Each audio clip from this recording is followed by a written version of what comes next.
नमस्कार दोस्तों, मैं अश्विनी वशिष्ठ और रियल एस्टेट के ऊपर आज हम फिर से बात करेंगे उन लोगों के लिए जो कि गुड़गांव, दिल्ली, एनसीआर के अंदर कोई अपना फ्लैट देख रहे हैं।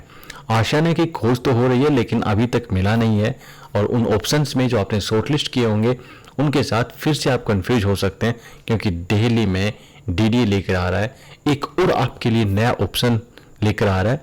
डीडीए के कुछ फ्लैट्स। जी हाँ, बहुत अच्छी लोकेशंस भी हैं, कुछ ऐसी लोकेशंस भी हैं जहां पर खरीदने के बाद आपको लगेगा कि नहीं, मुझे यहाँ नहीं खरीदना चाहिए था। सभी के ऊपर हम डिस्कस करेंगे। आज हम शॉर्ट में बात कर रहे हैं नेक्स्ट टाइम हम कहाँ पे इन्वेस्ट करना चाहिए, कहाँ पे नहीं करना चाहिए, और डीडीए साथ में किसी प्राइवेट बिल्डर, हम दोनों में से क्या चूज करें। आज हम डीडीए के जिन फ्लैट्स की बात कर रहे हैं वो हैं आपके 3000 और फ्लैट्स। जी हाँ, अभी कुछ दिन पहले 5500 फ्लैट किए थे, अब 3000 फ्लैट्स और डीडीए लेकर आ चुका है। और यहाँ पर आपको सुपर एचआईजी यानी कि हाईली जो इनकम ग्रुप है वो, उसके बाद मीडियम जो इनकम ग्रुप है, एक ईडब्ल्यूएस यानी कि इकोनॉमिकली वीकर जोन है, इन सभी के लिए ऑप्शन है। यानी कि 1 BHK से लेकर आपका यहाँ पर ऑप्शन है पेंट हाउस तक। जी हाँ, द्वारका एक्सप्रेसवे में सेक्टर 19B में आपको पेंट हाउस भी मिलने वाले हैं,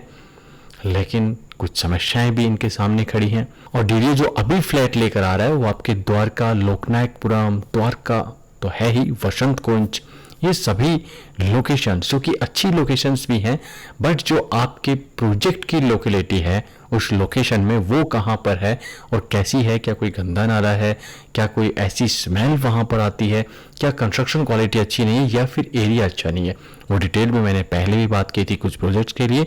कुछ प्रोजेक्ट्स के लिए हम आने वाले टाइम में जब प्रोजेक्ट लॉन्च होंगे तब करेंगे, बट आज हम शॉर्ट में मैं आपसे बात कर लेता हूँ। अब यहाँ पर डीडीए के साथ एक बहुत बड़ी प्रॉब्लम है कि अभी जो कुछ दिन पहले आपको याद होगा डीडीए 5500 फ्लैट लेकर आया था, और ये 5500 फ्लैट, मैं इनकी बात नहीं कर रहा, मैं ऑल ओवर बात करूँ तो डीडीए के जो ज़्यादातर प्रोजेक्ट्स हैं जब भी वो अपनी यूनिट्स लेकर आता है तो फुली सब्सक्राइब्ड हो जाती हैं, और कभी कभी तो ऐसा भी देखा गया है कि ओवर सब्सक्राइब भी हुई हैं, बट फिर भी डीडीए में 40,000 यूनिट के आसपास अनसोल्ड हैं। जी हाँ, डीडीए में ओवर सब्सक्राइब होने के बाद भी और यहाँ पर 40,000 के आसपास यूनिट अनसोल्ड हैं। रीजन क्या है? इसका मेन रीजन है कि जो कुछ रिलेटिव्स हैं, कलीग्स हैं, जब ये फ्लैट नए आते हैं, डीडीए लेकर आता है मार्केट में, तो व्हाट्सएप ग्रुप में या फिर जहाँ भी वो हो सकता है वहाँ पे वो लोग शेयर करते हैं और बोलते हैं कि मौका है। और जब कोई गवर्नमेंट स्कीम होती है तो कोई भी या हम में से कोई भी सबसे पहले बिना देखे लोकेशन, बिना आरएनडी किए, बिना उस प्रोजेक्ट के बारे में जाने और सीधा इन्वेस्टमेंट कर देते हैं। लेकिन इन्वेस्टमेंट करने के बाद और फिर देखने को आते हैं कि यूनिट क्या है, जो बताया जाता है क्या वो है, या फिर जितना पैसा यहाँ पर लिया जा रहा है क्या वो सही है। और जब ये सब कुछ बातें सामने आती हैं और फिर कंपेयर किया जाता है दूसरे प्रोजेक्ट्स के साथ, तो डीडीए खरा नहीं उतरता। इसलिए जो कैंसिलेशन आते हैं वो बहुत ज़्यादा है, और इसके लिए डीडीए जो प्राइवेट ब्रोकर जो हाउस हैं उनसे भी सर्विस ले रहा है कि किस तरीके से हम इन अनसोल्ड यूनिट्स को सेल कर सकते हैं, किस तरीके से इस कैंसिलेशन को ख़त्म किया जा सकता है।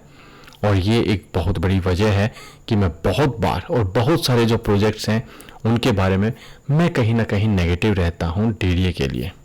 क्योंकि यदि हम कंस्ट्रक्शन क्वालिटी की बात करें, मैं डीप में नहीं जाना चाहूँगा अभी, मैं आपको फिर प्रोजेक्ट में पॉइंट टू पॉइंट बात करने में ज़्यादा मज़ा आता है और मैं उस टाइम पर वो करूँगा। यदि आपको कुछ ऐसे ही फ्लैट देखने हैं